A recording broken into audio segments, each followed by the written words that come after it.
He's editor-in-chief of Breitbart News and a New York Times best-selling author. And on this podcast, he brings deep research, prescient analysis, and world-class guests. He's Alex Marlow, and this is the Alex Marlow Show. All right, everyone, glad you're here. It is a Victory Lap show. We did it, fam. New York Times bestseller, a three-peat. Are you allowed to say three-peat, or did Pat Riley, did he brand that and have some sort of a copyright issue? I think that happened. And it's not Phil Jackson. People say Phil Jackson did it. It was Pat Riley who did it, I think if I remember. I could have looked this all up before I got on air. But thank you, everyone who supported Breaking the Law. And I got the trophy, the New York Times bestseller list, which is, you do pursue it. And I've been talking to Mrs. Dr. Marlow about this recently, looking back on this process, which is, it's a little over 18 months from the idea of concept to getting a deal done that you think is favorable and worth your while, to putting together the research and doing interviews and then piecing a book together and then editing the book. And the worst part of all is editing the first round. So the first set of edits you get from your editors, who are very good. I mean, these people know what they're doing. Simon & Schuster, legendary publishing house, the biggest, if not, second biggest in the world. And these guys are real pros, and they send you notes, and it's sort of humiliating. You feel really inadequate and you can't believe that you're supposed to be professional at this, and you see all these notes. And I had, in this instance with Breaking the Law, the first set of notes I got from my publishing team at Simon & Schuster, I thought were the most harsh that I'd ever seen. Like, they didn't even like the book at all. And then it took me 3 reads through their synopses of what was going on and what they thought I needed to do to improve the first draft. It actually turned out it was by far the lightest of the 3 books, but it's just, you really get up in your own head very quickly, and you go through this process where you put in your blood, sweat, and tears into it. I write these things at night when I could be relaxing, or on weekends when I could be playing with my children. I'm not writing them in the middle of the workday. This is all extra. This is like a hobby almost, in a way, but it's a hobby that I feel like is good for me and can change the world. And it does open up a lot of doors where I get to meet a lot of cool people. Those of you who are keeping track of my media appearances, Glenn Beck Radio today, Scott Jennings Radio and Podcast today, and Don Jr.'s podcast, which is on Rumble, etc. So all of that. So it's all that's really good. It's good. I was on Dr. Drew last night. That was unbelievable. So many great interviews with cool people that I don't get to talk to. But it's sort of an agonizing process. And you do want that trophy at the end. And I detest the New York Times. I hate the New York Times. And I wrote a book that got on the New York Times bestseller list called Breaking the News, where I actually have an entire chapter explaining exactly why I hate the New York Times and how bad they are and how they're even worse than you imagine. But in this industry, if you're going to play ball, it's almost like if you're playing football, then you want to win the Super Bowl, right? That's the standard. Maybe you feel like the people who run the NFL are corrupt or something, but ultimately getting on the New York Times list is the standard. And it's very challenging for political books. And it's especially challenging for conservative political books because, as you pointed out on my X feed, it's an editorial list. Yes, this should not shock you. But the New York Times, when they publish their bestseller list, it is their choice. They're choosing what's on there. And I'll give you a little insight into this week's list to illustrate this point, but we don't have the raw numbers yet. Usually Publishers Weekly, basically their list is just raw, how much you sold. That's what matters. And that's how they rank it, is literally just based on raw sales. That's not how they do it at the New York Times. They do it they weight it based off of books they like, books they want to promote, and they weight it based off of what's selling in things like independent bookstores. Now, one of the issues that we haven't cracked, even though I'm with a big publisher, is that the independent bookstores really don't want books like mine. And the big stores, Barnes & Noble will buy a bunch, Target will buy a bunch, Amazon will buy a bunch, Books A Million will buy a bunch. They'll all, do 4-figure, 5-figure buys, maybe even 6-figure buys in Amazon case in terms of quantity of books they'll have on hand. But the independent bookstores, they don't want any of them, because they don't really want the word to get out. And that's harder to control because they're individual entities. They're not buying on behalf of thousands of stores or, major online retailers. So it's one of these things where the New York Times will weight books that are bought at some of these. And you're wandering through Manhattan and there's a bookstore, and then what types of books are they going to have there? They're going to have biographies of Gwyneth Paltrow on there. They're going to have, books by comedians. They're going to have things like the Black AF History, where it's a columnist from the Griot, which is a black news site, articulates American history from a black perspective. That's the type of stuff that's just going to have a much better chance of making it. So whenever you get on it at all, it's a big win. And it just shows you what a giant a guy like Mark Levin is, who's had 7 or 8 #1 bestsellers, and Peter Schweitzer, who's had 2 or 3. And then the other thing for me, which was interesting here, and I'm hoping that there will be a thaw here, but I did not get on any Fox News for this book. So no Fox News. I understand it. I'm not trying to attack Fox for this instance. We're competitive with them at Breitbart. They have a publishing house, HarperCollins, that does a lot of conservative books, and them promoting my book, I understand that they don't want to do that, but breaking the news, I got on Tucker Carlson's show, I think 3 times for that. Breaking Biden, I got a Maria Bartiromo show, I got a Larry Kudlow show many times on that. So there was something. I got nothing this time. So because I'm on the blacklist for now, I'm hoping to come off. I hope so, because usually it waxes and wanes, but I was on twice a week for, 8-9 months, and then I was off completely. And that's just, obviously there was a message sent, blacklist for now, but I think they'll turn it off. But it's tough because you want Fox, you want Breitbart, you want the big entities in the conservative movement to not be businesses, to be purely about values, to be purely about trying to make this country a better place.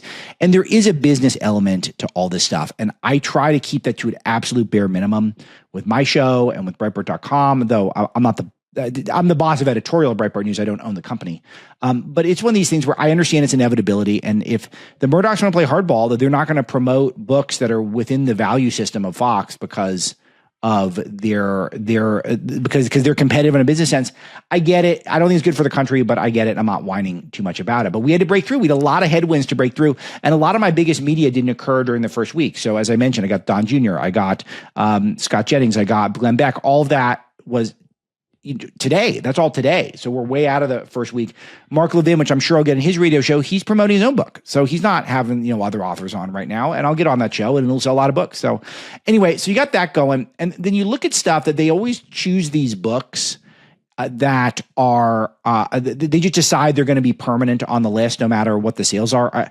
I have no idea how many books The Anxious Generation by Jonathan Haidt is selling now, but it's been on the list for 71 weeks. I read the book, terrific book, but I don't know how many people are buying that book after 100 weeks. Abundance by Ezra Klein, New York Times contributor. That's been on 20 weeks. Do you think anyone's buying that book anymore? I don't know, maybe 1,000 people a week. It's the Peter Attia's Outlive. Sounds like a terrific book. Mrs. Dr. Marlow is reading it right now, but it's on every week, 111 weeks in a row. So that's not just because they're selling the most after 111 weeks. It's because the New York Times has decided we're just permanently giving these slots to these books because we love these books, which they're free to do that. But then that's an issue. And then I saw this week, there's a ton of other books that were released that I could just tell you, it doesn't matter what they sell. These are the type of things that are automatically going to go on. There's Scott Anderson, the author of Lawrence in Arabia weaves together the history of the Iranian Revolution, called King of Kings. Just that type of stuff that's just catnip for the New York Times. The Devil Reached Toward the Sky. Garrett M. Graff, the author of When the Sea Came Alive, provides a narrative account of people and events evolved and impacted by the creation of the atomic bomb. These things are just automatic. Ghosts of Hiroshima by Charles Pellegrino, which is already going to be a James Cameron movie. Tonight in Jungleland, a biography of Bruce Springsteen. Once I saw these books were getting released, I knew there's the type of things that it doesn't matter how many you sell. These are slots that are going to get taken away. So you give those permanent slots out to the books they've anointed. You give all of these new books where the Times just catnip for their audience, that they want to promote that to their audience. And there's not that many slots left. And Mark Levin's going to get one because he sells monster copies. Tim Scott put out a book this week, One Nation, Always Under God, which is not just conservative political book, but it's about how Christianity influences it, and religious books do very well. And then so there's not that many slots left. And I got one of them. I'm happy to get it. And I have no idea what the total sales were, but they were higher than I expected. And that's great. So thank you. And hopefully bigger and better things. But I get the badge of honor. I get the trophy, and the trophy matters because that makes it easier when I'm going out there to say, even the New York Times could not deny this book. It's that big. And that's great. So I'm very happy about it. And thanks to all of you. So, but I want to give you some of that insight just because it's not that I Look, I want you guys to get to know me. And after a year and a half of working on a book, trying to sell a book 24/7, going to bed late writing, waking up early to go on different shows, it's nice to get the gold star on your forehead and say, you did it. You did the thing. So we did. And hopefully on to bigger and better things, because the crux of the book is so relevant to the news cycle right now. It is every story, and I'll keep coming back to it as I run down the news that matters to me today. But we are really in an environment where we need to understand that the lawfare superstructure is causing a lot of the problems. And it's not just the persecution of Trump, which is the centerpiece of the book, but it's the other chapters also where I get into immigration, where I get into crime in our cities, where I get into these judges and their temporary restraining orders. All of these things that are part of the apparatus that are continuing to make a really big difference in a negative sense. The DC crime continues to be just a huge factor in the news today. A DC police sergeant exposed her superiors for misclassifying crimes to make stats look low. The city just quietly settled her lawsuit. This was a report from the Washington Free Beacon today, and it's a terrific story. And this is one of the things that I discuss in the book, the mechanics of how the law has been broken, is that the people in power in our major cities understand that to enforce crime means a statistical uptick in crime. Because if the crime is not reported, it does not make the powers that be look bad. And because the left values power above all else, that's the thing that matters most to them. It's not God, it's not family, it's not faith, it is not their communities, it is not their careers. It is political power. That is their number one thing. And so they run the risk of losing political power by trying to enforce the laws. And so that's when you see that rationale, when you see that that's how they're behaving, and that is how their philosophy is, then it makes sense that they would try to cook the books to make it look like there's less crime. And you can see, because these are bubbles, these are people who all agree. You could see how there could be a climate, like a peer pressure type climate. We're not saying anything. We're just going to go along with the lack of crime. And we're just going to act like there's not as much crime, even though we know there is. And we know everyone's uncomfortable and people are getting beaten up and the store owners are moving out and these stores are boarded up and everyone's bummed out in the city and it's getting dirtier by the minute. We're just going to go along with it and act like there's not as much happening. So it connects to that in a major way, and that's why we're seeing the Trump crackdown in D.C., and we're seeing a lot of these people showing up, and I just think it's really terrific. It's terrific that this is happening because this is a huge advantage for Trump on a national level, but on a local level, when you get Soros buying these DA seats and you've got a left-wing base of the Democrat Party selecting the softest on crime candidates in every primary, their cities are very vulnerable right now. And thankfully, Trump is hopefully going to make an example at DC that hopefully has some downstream effects. CNN had a good poll on this. I'm going to share this with y'all. Here we go. I think this sort of gives the game away here because Donald Trump is like Air Jordan towering over Joe Biden when it comes to their handling of crime. Look, in 2024, look at where Biden's net approval was on crime. Way underwater there at minus 26 points. It was one of Biden's worst issues. Granted, pretty much every issue was one of Biden's worst issues. And again, look at where Donald Trump is. Way, way, way above Joe Biden. What is that? That's 27 points. So Americans vastly prefer Donald Trump's. Do I like CNN now? I mean, this guy's amazing. The Harry Enton, he's their poll analyst. I was talking to Scott Jennings about this on his show about Honig. I think it's Ellie Honig. Is that his name? Their legal analyst is very good. And then Scott Jennings is very good. There's a lot of really good people now at CNN, and no one's still watching. This is the best thing. I've been joking about this a lot, which is that one of the best parts about Scott is that he makes CNN content entertaining, but only for a social audience. So I don't know how much it's helping their business. It's helping us online get fun stuff to share. But I don't know if it's actually helping CNN, which is like a total best of both worlds for me. All right, so let's hear the rest. Trump's approach to crime than they did to Joe Biden's. And again, I think it gets back to the point that Americans are far more hawkish on crime than a lot of Democrats want to admit. Yeah, so that's it. So Trump nationally plus approval with crime. So even with all the hand-wringing, the acting like he's bringing in a Gestapo, most people like it. And people didn't like how crime was basically banned, Biden abandoned our cities. But let's not forget, there's a warning to Donald Trump and his administration. I like to do this. It's really important. Trump took a soft on crime approach in the second half of his first administration. I understood it. I had a White House meeting on this. I talked to Jaron Smith, who is a part of the team that crafted the policy, who seems like a well-meaning guy. I know Jared was sort of the champion of this, and I talked to Jared about this, and it was I've said a lot of negative stuff about Jared and Will, but I think they had a strategy. The strategy was that they thought that if they were perceived as harsh on crime, it would be perceived as them being harsh on black people, and that is and that would make Trump look bad and more vulnerable in the polls. And so they took that approach. It didn't work very well, and now we're taking the different approach, and it looks like the polls are bearing out in a positive way. We got to keep an eye on it. But first of all, I think law and order is a good thing on a principle level, but it's proven to be a good thing politically as well. So let's keep that in mind. And it just connects. It continues to connect with so many issues that are at play today. I'll do this. I don't want to do this, but I will do it. But I'm going to connect it to legal immigration.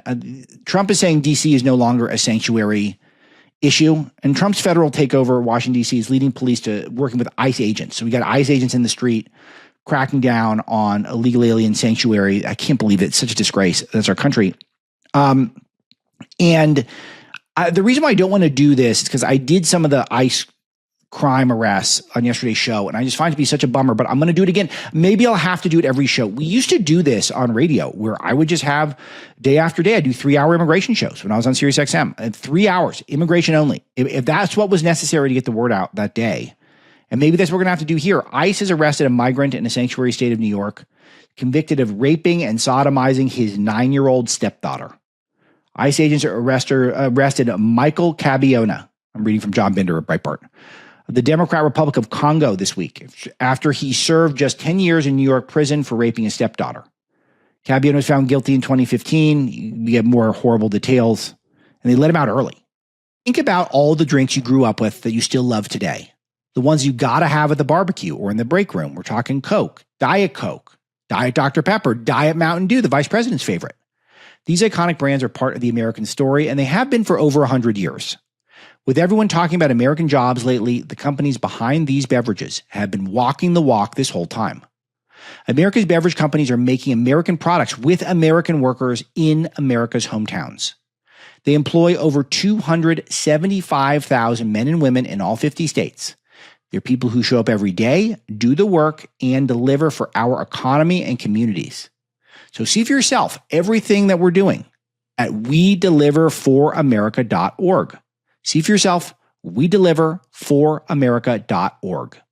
All right, Department of Homeland Security's Tricia McLaughlin, who does a lot of their publicity, she says it's disgusting that ICE law enforcement is experiencing 1,000% increase in assaults against them while they're removing creeps like this who commit unforgivable crimes against children. Our ICE agents are heroes, end of story. Okay? New Jersey judge freed a legal alien from jail after he was charged with killing a woman and an 11-year-old girl. So this is 42-year-old Maria Pleites was killed, and her 11-year-old daughter, Dayanara Cortez. Raul Luna Perez of Mexico, 43 years old, was arrested and charged this month with 2 counts of vehicular homicide and assault in New Jersey. All over the country, every state is a border state right now. Sanctuary State of New York, illegal MS13 gang members charged with combined 14 counts of attempted murder. One of these guys has the neck tattoo. I shouldn't laugh. I shouldn't smile. Even one of these guys has the neck tattoo with the year he was born on it and it's just, is there a worse look than that? Just so aggressive. I don't know. I just culturally, I can't relate to it. The neck tattoos are just getting so much more prevalent too. Even the upper class whites are getting them now in my neighborhood. Sorry. This is not funny. Is it funny? Maybe it's funny. It's just not a good look. Well, which one of these guys did it? Well, let's start with the guy with the year of his birth tattooed in the front of his neck. Good start. Let's start there. Okay. I don't think he's vying for any reporter jobs in the Breitbart newsroom if he can beat the murders. Anyway, 21-year-old illegal aliens Elias Wilfredo Serrano Bonilla of El Salvador, 19-year-old Edras Daniel Velasquez Guirion of Honduras, 20-year-old Jeffrey Vladimir Valadares Archaga of Honduras. That's a lot of names. They all have a lot of names. All of them are disgraced. So that's it. It's going to be nonstop. And in the meantime, what's the Democrats' retort if Trump says it must be wrong? So this is how Trump has trapped them, and they refuse to get out of this. They keep stepping on rakes. That's the expression. You step on the rake, you're taking a normal step, and it slaps you up in the face. That's what Democrats do. Chuck Schumer says no effing way will Democrats grant Trump an extension to keep fighting D.C. crime. So they want D.C. to become more criminal. They're pro-crime. They're pro-murder. They are. Governor Tim Walz's crazy little daughter, she's adult though, so I can say that. Is she an adult? I hope so. Because if not, I'm going to have to retract this segment. Hope Walz says Trump's crime crackdown in D.C. is bitch, baby, wussy, scaredy cat behavior. They can't stop swearing. That's how they think they're going to win back the youths. Not with actually good ideas and with policies that could help them. It's with just bad words, just trash talk over and over again. Yeah, here's Ellie Honig from CNN saying, you cannot deny DC is dangerous. What Trump is doing is a common tactic that's universally praised. CNN's own attorney saying this is a universally praised tactic, what Donald Trump is doing. And in the meantime, we're reporting at Breitbart that DC residents are protesting authorities cracking down on crime as fascists. So it is now fascist to enforce the law. Law and order is a overwhelmingly popular concept across demographics in this country. This is a country that values law and order. At least in terms of if you poll people in the vacuum, maybe they don't value it if they feel like they could lose political power by supporting it. But it is just remarkable that they continue to try to go down these roads where they think that Trump must be wrong no matter what. And in the meantime, Trump is running up the score. Kristi Noem reported that there have been about 110,000 ICE applications. The people are behind President Trump and these officers. That's part of what's happening in this country to make it safe again, she told Sean Hannity. So it's just very cool. It's just very cool because we're having a reset culturally. The culture wars matter because how people talk, what's normalized. And I feel like Trump winning a second time, I could feel it instantly. The people in my neighborhood who don't like Trump and are never going to like Trump, the reaction was just so much less severe than it was when Trump won in 2016. The shock was people were surprised in some ways, I think, in left-wing enclaves. But I think overall people understand that they're going to have to learn how to reckon with these ideas. And the Democrats had gotten so soft because the Republicans were so lame.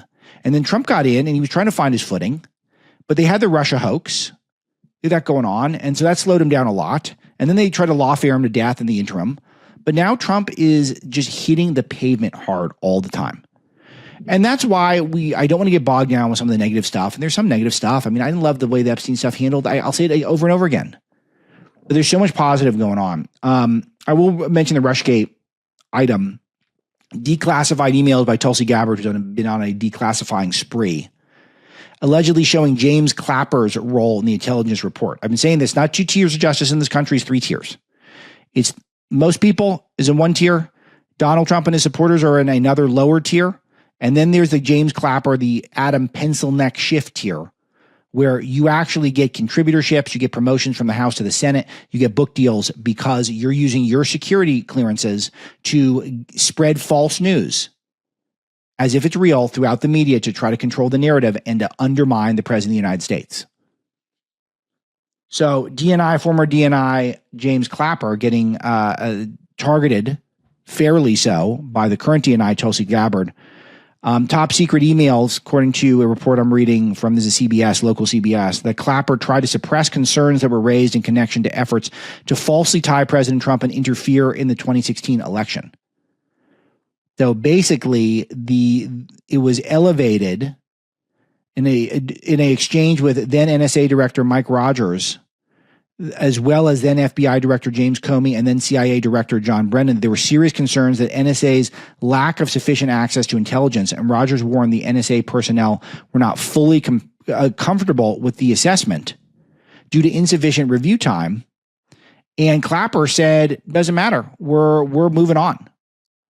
So there are people concerned that these reports suggesting that Trump is a Russian asset were not adequate. They weren't comprehensive enough. They weren't thorough enough. They weren't persuasive enough to justify what was going on in this country. And Clapper just barreled through it and kept hammering checks from CNN in the meantime. Or he got out to, hammer checks. kept his security clearance for too long, and all this is a disgrace. Everyone needs to be held to account. Very, very important. Okay, I've got some Trump. He did some talking today. A lot of it was ahead of this Russia summit, which is tomorrow, which hopefully I'll be able to do the show after we get some detail on that, because it'd be a shame to do the show before. Oh, and just as another programming note, I'll be hosting for Larry Elder next week, Monday and Tuesday for sure, and possibly Thursday. So just to keep that in mind, because I will probably repurpose all that content into this show. So there'll be different shows, but they'll be fun because I might be able to get some callers involved and maybe some different guests just by nature of having a little bigger producing staff. So it could be cool. But here's Trump. Let me play some clips here. This is him. I'm going to start with this one. Last month, I signed one big, beautiful bill and allowed no tax on Social Security for our great seniors, okay? So how's that? Not bad, right? No tax on Social Security for our seniors. And to protect our benefits, we've already kicked nearly 275,000 illegal aliens off of the Social Security system. These are people, many of them have already left the country, and yet we were sending them checks all the time. And 275,000, and that number is now even larger than that, Frank. It's an unbelievable job. And what that's doing is making the system strong. It's making it strong. Biden never kicked anybody off. Everybody joined. And we're carrying out historic deportations to remove many more illegals committing Social Security fraud. It's the Social Security fraud that was taking place at levels that nobody's ever seen. Okay, so illegal aliens still getting Social Security checks that shouldn't have got them anyway, is what Trump is reporting. Should that not alarm every American? Those of you who care about equal justice under the law, not having your tax dollars confiscated for you at an excessive rate, those of you who are concerned about the debt and the deficit? Or is it really just, this is the great replacement and we just need to embrace it and be comfortable with it? That's what's happening. That's how the left is behaving right now. The fact that they could justify this in the slightest just shows that they're trying to replace Americans with foreigners. So a lot of self-deportations happening. My Breitbart Fight Club interview today is with John Binder, who has been in the show, and he's our immigration expert, or one of them at Breitbart. And I'll tell you, my producer over there, Patricia, she gave me the, oh my God, that was crazy, when Binder was laying out just the amount of improprieties that are being uncovered by our the people who are trying to police the illegal aliens who've gotten away with so much for so long, and the expedited rate that people are self-deporting. Because a lot of these people who are here on visas and are visa overstays, and they know that ICE is coming for them, but they do have a home that they could go to. It's not something where they're going back to squalor, that they actually might have a place to go and a community to welcome them. They're taking off. They're hitting the road because they understand that when law and orders come back, it's not worth it to be here illegally. And that's great for Americans, normal Americans. So, and some people still don't get it. I saw this, I couldn't believe it. Joe Rogan was trashing ICE illegal alien raids again, saying that you're going to get rid of landscapers. It's like, it's the, who cares? It's either pay a little more, you're a rich guy, go pay a little more for Americans to do it. So, and when you get rid of the landscapers, you're also going to get rid of a bunch of bad guys too. I know that there's obviously going to be people who the only crime they ever committed in their life was coming here illegally. But that's not usually the case. Oftentimes, people will come here on one crime and then commit other crimes. And how much are we, the citizens, supposed to tolerate our wages being undercut, our housing the market being severely curtailed, so that there's way more competition driving up prices in the housing market?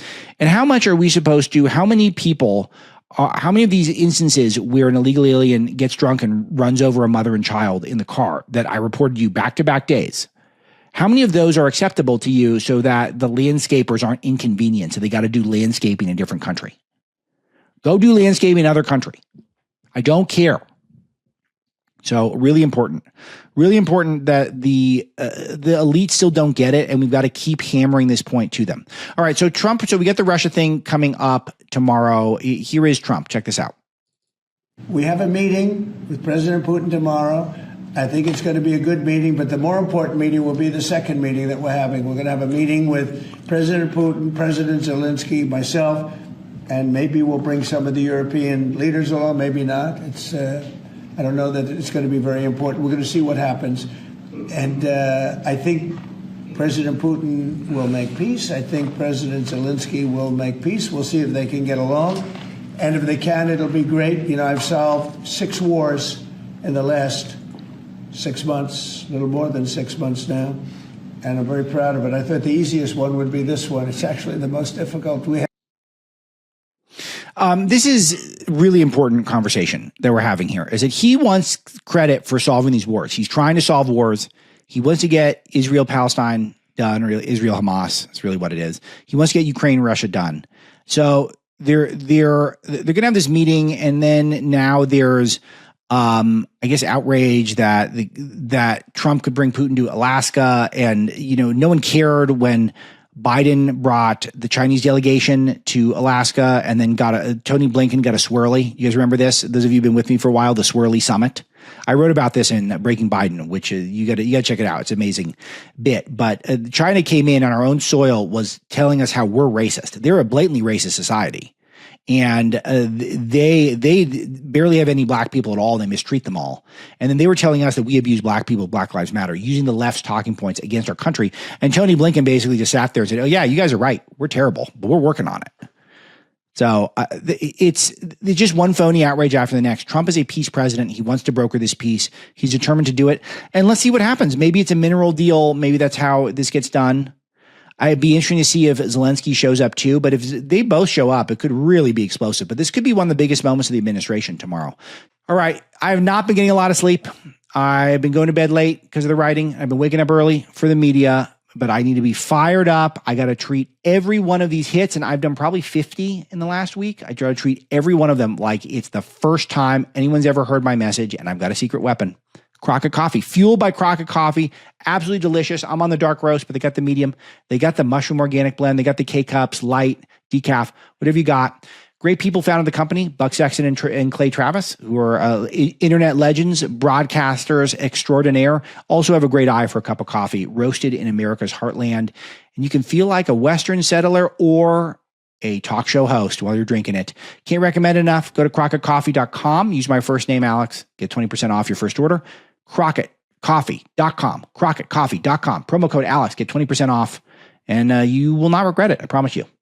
All right, so that's coming up, and it's hard to preview it until it happens, but that is tomorrow. All right, I got some more audio I want to share with you. Scott Besson said he's pushing for a ban on single stock trading in Congress. The American people deserve better than politicians like Ron Wyden and Speaker Pelosi with hedge fund level returns. Public service should be about serving the people, not getting rich. This is long overdue. It's another easy win. This has got to be like a 97.3 issue. Obviously, there are many people in the Congress who are using their information to become expert stock traders that are crushing even the most informed hedge funds in the world. And I like the Ron Wyden that he threw that in there. I've got a friend of mine who one of my few friends from my youth, who is he's a money guy, and his dad is a huge hotshot CEO of a major firm, and is probably known to some of you guys out there who follow business news very well. And they complain about the Wydens all the time. So it's not just Pelosi, but they think the Wydens are completely crooked. So I like that. So he just shows he's paying attention. But let me play you this clip of our Treasury Secretary. I am going to start pushing for a single stock trading ban, because it is the credibility of the House and the Senate that you look at some of these eye-popping returns, whether it's Representative Pelosi, Senator Wyden. Every hedge fund would be jealous of them, and the American people deserve better than this. People shouldn't come to Washington to get rich. They should come to serve the American people, and it brings down trust in the system. Because I can tell you that if any private citizen traded this way, the SEC would be knocking on their door. This is essential to how. This is the blueprint for how to be successful even post-Trump. You take these 80-20 issues and you run up the score, you do them fast, and you dominate the news cycle with these issues. This is the playbook to succeed. We'll never get a Donald Trump again, but this is how his successors, how they can be effective, is just, what is something everyone would agree is a good idea that's not being done? Can we do that? If the answer is yes, do it. So let's push forward with this. That's great news, and it keeps the left on their heels. So, all right. let's see. I blew through one. So this is going to be a little out of order, but I got to play. I pulled the pencil neck clip because, pencil neck's under investigation. We talked about this where pencil neck basically confirmed leaking what I believe could very well be treasonous information, try to frame Trump as a Russian asset. And he gave this speech that I felt like this could have been an AI. It was just, it felt like a very cookie cutter effort from pencil neck. So let's play this.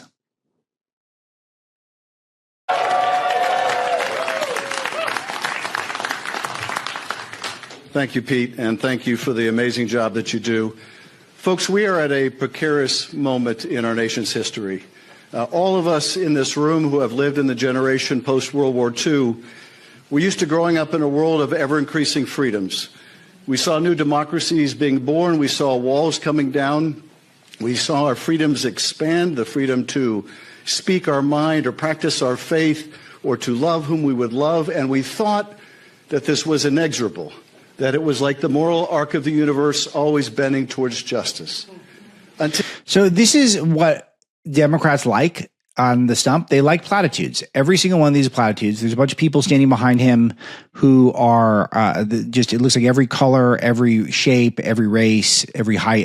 They make sure to cherry pick the diversity, the DEI stuff. And then he said nothing. You start spacing out almost instantly once he starts talking because are you guys against people loving who they can love? Is that something that we on the right, we're really focused on this? And our big problem is that the left wants people to love who they can love. It's all absurdities. None of it means anything. Until suddenly we found ourselves in a world where it was not bending towards justice. Until suddenly we saw not new democracies being born, but new autocracies. Instead of seeing our own rights here at home expand, we saw them start to contract.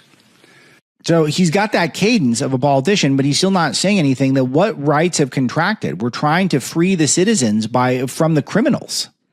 The laws of the illegal aliens to be here unencumbered have contracted. So why is it an autocracy when you vote overwhelmingly for a guy and the guy does stuff?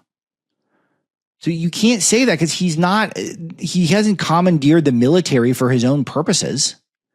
He's using what he's told to do by the public, his mandate from his voter base. That's what he's executing on. He's doing the promises that he made on the campaign trail.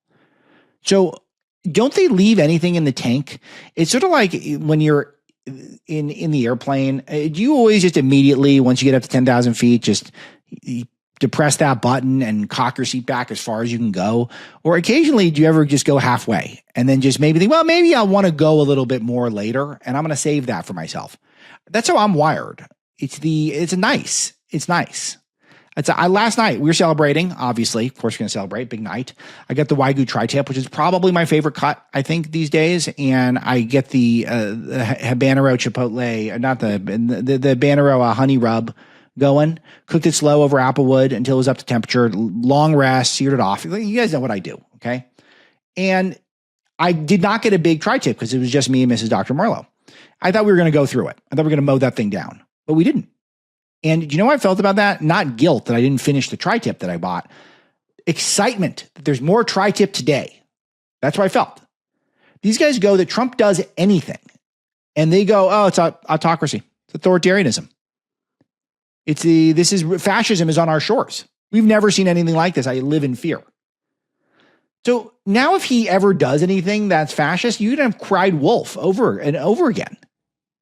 But they have no concept of this, and they trust that we'll never actually go that far. And they might be right in that regard, because we never will do fascism. We never will do authoritarianism.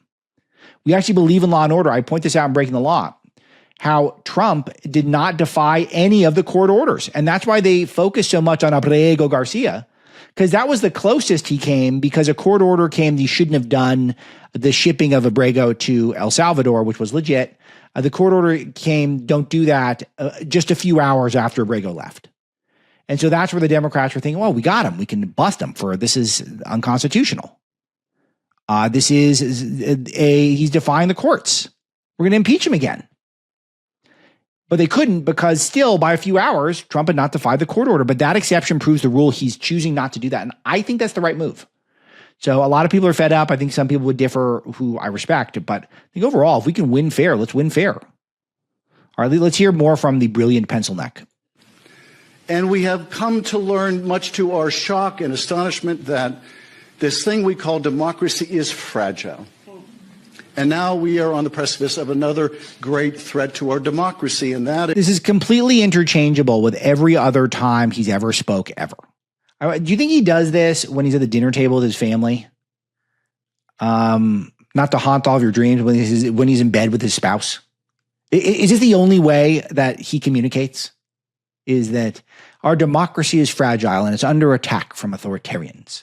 And what is it? Is it we busted you leaking against him in what was clearly an illegal way, and you're probably going to skate a little bit because of the statute of limitations. Everyone's going to know you're a liar who's subverting the country with the Russian collusion hoax more than ever. All right, let's go on. And that is this effort by Donald Trump and Republicans in Texas to take people's vote away, to make the votes of those in California worth less.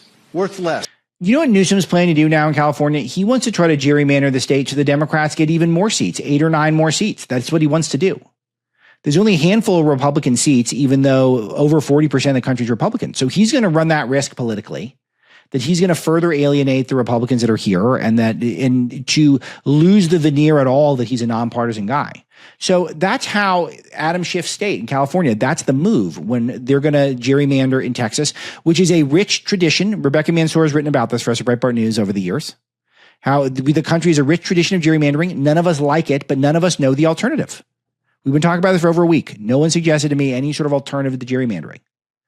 So you got Senator Pencilneck suggesting that Trump is the one who's assaulting democracy. How else do you drop districts? The guys who win draw them up. And they're going to try it in blue states. They already have. They've already written out so many states from having even a single Republican congressman.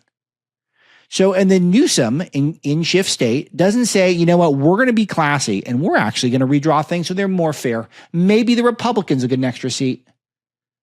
That's not what Newsom's saying. He's saying we're going to draw it up so that more Democrats get those seats. These guys are such phonies, or such frauds, such hypocrites, but you all knew that. Worth less. By taking lines in Texas that are already horribly gerrymandered to elect Republicans and making them worse. This is a president who has never viewed himself as a president of the United States of America, but only as a president of some of the states and some of the regions that voted for him. This has never been the case in America. But I will say this, you come after our votes in California and we will fight you tooth and nail. All right. So one thing that's important here is that you should know that Trump does not feel that way. He's a New Yorker at heart. I think he very much feels like he has properties in California. He has properties in blue states. I mean, he's got a huge golf course that's very, very nice out here in the LA area. He wants these states to do well. He's a cheerleader for this country. This is all gaslighting because they only feel like they have to govern for the blue states when they're in power, and it's projection. So that's the tactic that's at work here. But it also is a good warning that Trump cannot govern only for red states. And I think it's really important because I get nervous sometimes that he'll opt out on helping us out in California, where there's lots of Republicans who love Trump and donate to Trump and support Trump, because we've got to be here for family or work the same way I do. But I hope he doesn't penalize people for being in blue states, and I will call it out if he does. But I have not seen evidence that he's doing that as of yet. All right, so that's our pencil neck. That's where he's at, and it's really good to see that they still got nothing. All right, a couple other quick items to bring to your attention. Google was caught flagging GOP fundraising emails as dangerous spam. This happens all the time. We get a big report on that at Breitbart News. Google is one of the worst companies in the world and the most hostile to conservatives of any Silicon Valley tech giant, and there's not even a close second. Wholesale price index has increased at a fast clip since June 2022. It's just more evidence for me that I feel like we need to get as fast as possible, get those rates cut, start jumpstarting the economy in other ways. So we'll see if there's a big push there from Trump, and if he's going to try to get Powell to move a little quicker. He's trying. Trump's trying to get Powell to move. And I will bring up the biggest and most fun story of the day last, which I don't normally do this, but it's just the nature of how it worked out. Look, this is a free-form medium, guys. I don't script out the show. But Hunter Biden is getting sued by Melania Trump for $1 billion, and he's refusing to apologize. When I had Emma Joe on, We talked about that amazing Hunter Biden interview at Channel 5, which is this YouTube left-wing news outlet, with Andrew Callahan, where Hunter did this 3-hour sit down. I watched about 2.5 hours of it. It was kind of amazing. It was the best podcast I watched all year or listened to all year, just because it's the total theater of the mind stuff where he combines truth with absurd fictions. It's Alex Jones-esque, because a lot of it he's actually calling it like he sees it, and then a lot of it is just completely off the wall nonsense that captivates you, gets your attention. But he said during this interview that Epstein and Trump knew each other well. They spent an enormous amount of time together. The former president's son said that Trump and Epstein, according to his biographer, Jeffrey Epstein, introduced Melania. That's how Melania, the first lady, and the president met. Now, I did some homework on this because I had not heard this. And as far as I was able to tell, that Trump and Melania met at a nightclub in Manhattan, and it was a mutual friend who introduced them, a modeling agency owner. So, and Trump asked for her number because he was attracted to her, and that's how they met. And then they got engaged 5-6 years later. So that's it. So that's the story. It's not that Epstein introduced them. And Melania is saying, if Hunter's going to say those smears about me, I'm going to sue them for $1 billion. Hunter went back on Channel 5 News, which I don't know if this is a long form thing. I will watch it if he did. But he said that F that. He did not use the letter. He used the word. That's not going to happen. And apparently Hunter had some obscene hat on, which I didn't look into the symbol. I could do that for tomorrow. But it's go to Breitbart.com for more on this. But Hunter is by far the interview I want most. He is the only cool Democrat, and he could be in big trouble here because this was a known smear. Of course, he should know better that Melania and Donald Trump weren't introduced by pedophile Jeffrey Epstein, and there's probably a solid defamation case. If he's knowingly lying about that, then perhaps there's a case. The question is just how much art can Hunter sell in order to be able to pay the $1 billion. Misty, can we do the math on that? Because it's I could do this back of the napkin here. So I could do, I got $1 billion, and then let's say he can get $500,000 per piece of art. So he's going to sell 2,000. Could he do it? I think he could do it. I mean, that's a lot of painting though. That's a lot of painting. He's got to paint a lot. He's going to have to paint a lot to get the $1 billion. So maybe he'll have to settle for like $250 million, and then he could knock it down to 500 pieces of art. And they're going to find a lot of rich people go around, find a lot of rich oligarchs around the world. He could do it though, and say, I'm rooting for him. I'm rooting for him to figure it out. But that's fun drama that we got going on because Hunter is just a huge character, and I want his voice elevated. Because the louder Hunter Biden's voice is, the more he's going to call out the Democrat establishment who betrayed his father. Now, did his father deserve getting betrayed? You can make the case.